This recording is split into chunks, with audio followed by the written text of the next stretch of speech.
Hello guys, welcome back to our channel. For today's video guys, meron naman ako ipapakita sa inyo. Ito naman yung paglagay ng ilaw sa Kapis Parol Poinsettia flower design.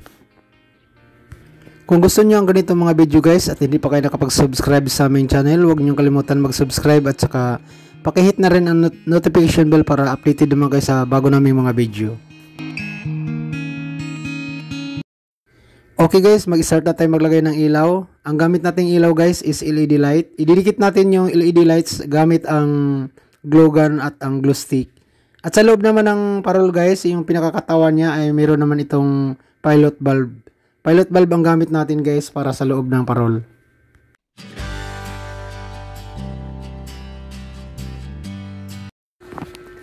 Shoutout nga pala kay Joanna Paula. May mga nagtatanong dito about naman sa ano daw yung nilalagay sa gilid ng kapis.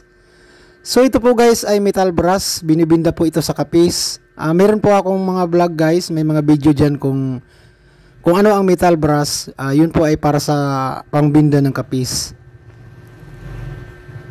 And then pagkatapos bindahan guys, ipipaint siya, and then pagkatapos ipaint, saka na naman i-gold, kaya nagmumukhang gold yung gilid ng kapis.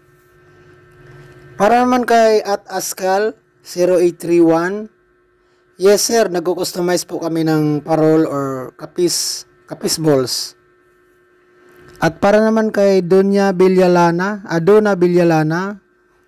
tinatanong niya kung nababasa ba daw yung kapis parol. Ma'am, hindi ito basa-basa mababasa kasi nakabalot po siya ng plastic at saka yung plastic na ginagamit is rubberized. As long as maganda yung pagkabalot, depende na rin sa supplier yan ma'am kung magandang pagkabalot nila. At para naman kay Broad Data Network, yes sir, nagko-customize po kami. At para naman kay Kennedy Kabiling, tinatanong niya kung ano daw klaseng pintura ang ginagamit o anong brand. Sir, ito po ay dye pen powder po ito sir, hinahalo namin sa lacquer, clear gloss lacquer, tinutunaw. And then may mga kulay kasi yan sir, kung anong gusto mong kulay ng powder. Dye paint po siya.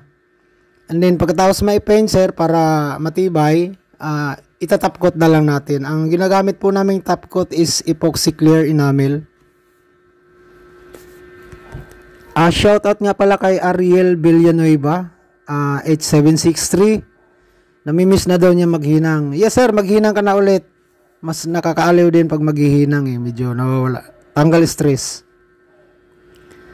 Para naman kay Janry Atasan, 8057, tinatanong niya kung pwede ba daw gamitin yung 8 controller. Yes sir, pwede mo gamitin yung 8 controller kahit tatlo lang yung bulb mo. Kunin mo lang yung connection na tatlong line lang muna gagamitin mo. Halimbawa, kung gusto mo nang gumamit ng 8 lines ng ilaw, kung ilang ilaw mong gagamitin mo, pwede mo hanggang 8 lang siya sir. May nagtatanong naman si Restitutor. Tinatanong niya kung taga Samar ba daw ako. Hindi po ako taga Samar sir, taga Mindanao po ako, taga Butuan City. Shoutout nga pala sa taga Butuan, sa Magallanes, Agusan del Norte. May nagtatanong pa dito si Rodel Tayag, Rodel Tayag. Tinatanong niya kung paano daw palambutin ang kapis. Sir, wala nang ibang paraan kung paano palambutin ang kapis. Lulutuin lang yan sir, and then ibabad mo sa or itubog mo sa hydrogen peroxide para lumambot yung kapis. So ayan na guys, tapos na natin idikit yung LED light na gamit ang glue stick. Kailangan ipo-fold natin yung mga wirings niya guys. Iipitin natin siya gamit ang cable tie para malinis siya tingnan at saka hindi naman buhol-buhol. And then pagkatapos natin maglagyan na ng Christmas light or LED light yung panglabas ng parol. So lalagyan naman natin siya ngayon guys ng ilaw sa loob. Ang gamit natin ngayon guys is pilot bulb. So kailangan natin guys kasi may yung loob ng parol guys, meron yung ring. Ipapasok yung pinakailaw niya, yung pilot bulb, ipapasok doon sa ring and then lalagyan ng glue stick para hindi gumagalaw-galaw.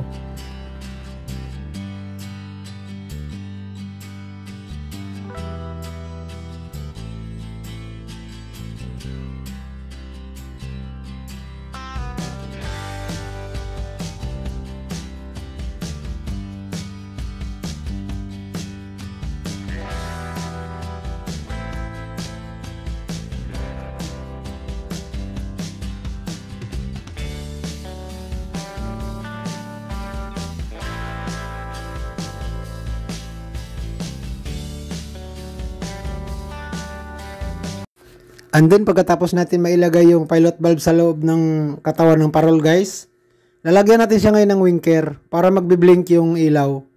Ang gagawin natin guys ay isi-series natin yung winker doon sa negative lines ng pilot valve.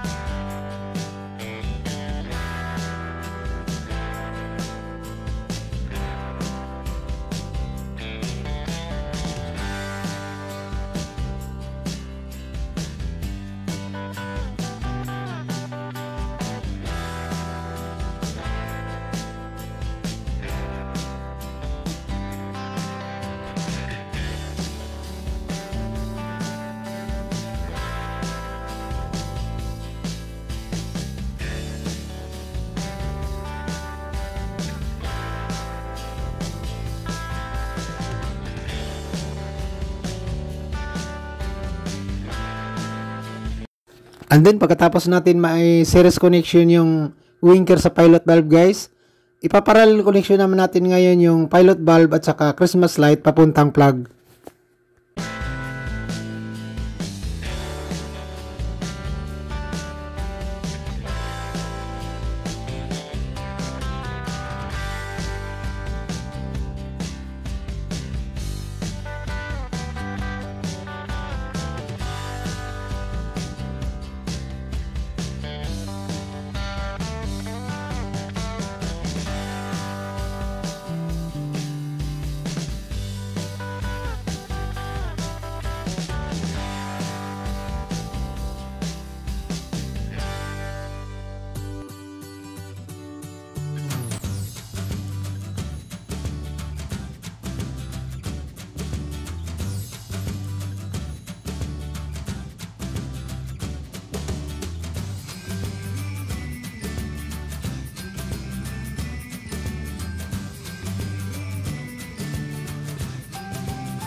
So ayan na guys, tapos na natin maikabit yung mga ilaw.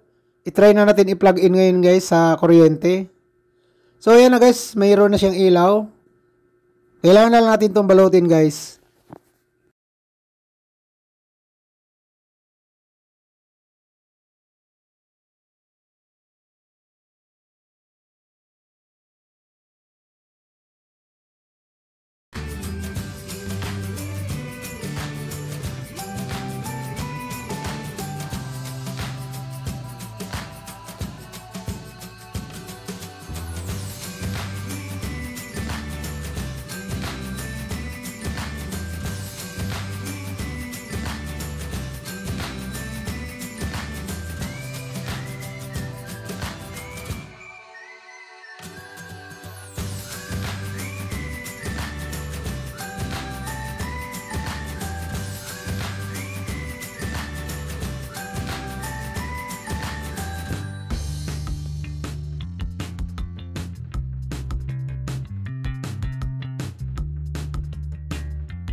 So ayan na guys, ito na yung photo finish ng ating Kapis Parol na poinsettia flower design.